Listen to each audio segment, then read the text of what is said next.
അറബി മാന്ത്രികത്തിൻ്റെ ഏറ്റവും പുതിയ എപ്പിസോഡിലേക്ക് എല്ലാവർക്കും ഹൃദയം നിറഞ്ഞ സ്വാഗതം. ഇന്ന് ഇവിടെ പരാമർശിക്കുന്ന വിഷയമെന്ന് പറയുന്നത് മാന്ത്രിക കർമ്മങ്ങൾ. അത് ഏതൊക്കെയാണ്, എന്തിനൊക്കെയാണ് എന്നുള്ള കാര്യങ്ങളെക്കുറിച്ചാണ്. കർമ്മങ്ങളെ 5 തരംതിരിച്ചിട്ടുണ്ട്. അത് ഒന്നാമതായിട്ട് സംരക്ഷണ കർമ്മങ്ങളാണ്. ദൃഷ്ടിദോഷങ്ങൾ മാറാനായിട്ടും ഭയം, ദുർസ്വപ്നങ്ങൾ, ഇങ്ങനെ ഉള്ള കാര്യങ്ങളൊക്കെ മാറാനായിട്ട് ഉള്ള സംരക്ഷണം, അത് ഏലസായിട്ടും തകിടായിട്ടും ഒക്കെ ആളുകൾ ധാരാളമായിട്ട് ഉപയോഗിക്കുന്നുണ്ട്. അതാണ് സംരക്ഷണ കർമ്മങ്ങളിൽ വരുന്നത്. രണ്ടാമതായിട്ടുള്ളത് വശീകരണ കർമ്മങ്ങളാണ്.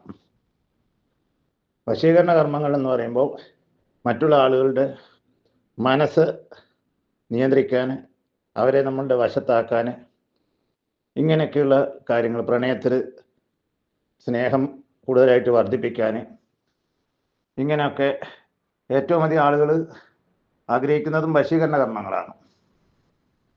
ഇതാണ് രണ്ടാമതായിട്ടുള്ളത്. ഇനി മൂന്നാമതായിട്ട് വരുന്നത് ദോഷ നിവാരണത്തിന് ഉപയോഗിക്കുന്ന കർമ്മങ്ങളാണ്.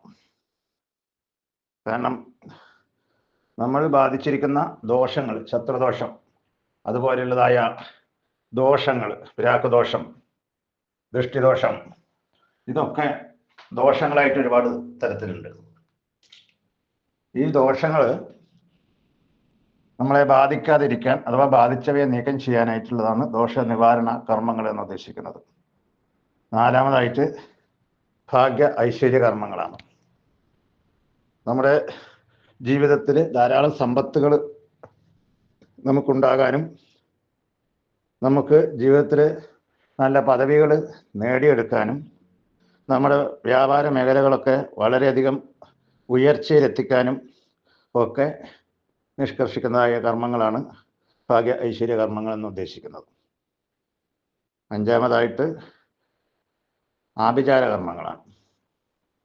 ആഭിചാര കർമ്മങ്ങൾ എന്ന് പറയുന്നത് മറ്റുള്ളവർക്ക് ദോഷം ചെയ്യുന്നത്, മറ്റുള്ള വ്യക്തികളെ തകർക്കാനായിട്ട് ആളുകൾ ഉപയോഗിക്കുന്ന കാര്യങ്ങളാണ് ആഭിചാര കർമ്മങ്ങൾ എന്ന് പറയുന്നത്. അത് തീർത്തും തെറ്റും വളരെ പാപകരവുമാണെന്നുള്ള കാര്യത്തിൽ യാതൊരു സംശയമില്ല. ഈ കർമ്മങ്ങളൊക്കെ ഒന്നിച്ചെല്ലാവരും ചെയ്യണമെന്നില്ല.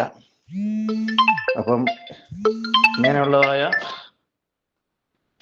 കർമ്മങ്ങൾ അതിൻ്റെ ചിട്ടയോടുകൂടി അത് ചെയ്യുമ്പോൾ അതിന് ഗുണപ്രാപ്തി ഉണ്ടാകുന്നു എന്നുള്ളതും സത്യം തന്നെയാണ്. എൻ്റെ വീഡിയോ ഇഷ്ടപ്പെട്ടാൽ സബ്സ്ക്രൈബ് ചെയ്യുക, മറ്റുള്ളവർക്ക് ഷെയർ ചെയ്യുക. നന്ദി, നമസ്കാരം.